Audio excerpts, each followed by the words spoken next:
Farnesina vuole stare sempre più a fianco di chi intende internazionalizzare. Ambasciate e consolati al servizio delle aziende venete e trevigiane che esportano nel mondo.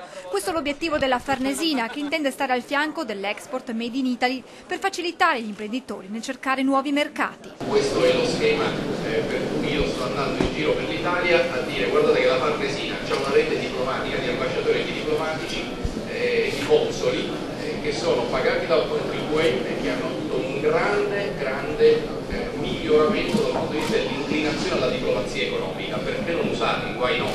Usiamoli al meglio e sappiamo che abbiamo delle persone che hanno la qualità per realizzare questo progetto. Il ministro degli esteri Angelino Alfano nella Marca ha visitato 3 aziende che rappresentano un'eccellenza nel mondo artigianale ed imprenditoriale, votate ai mercati internazionali. Poi l'arrivo in Camera di Commercio con il saluto ad un gruppo di manager, infine l'incontro con le realtà economiche del territorio.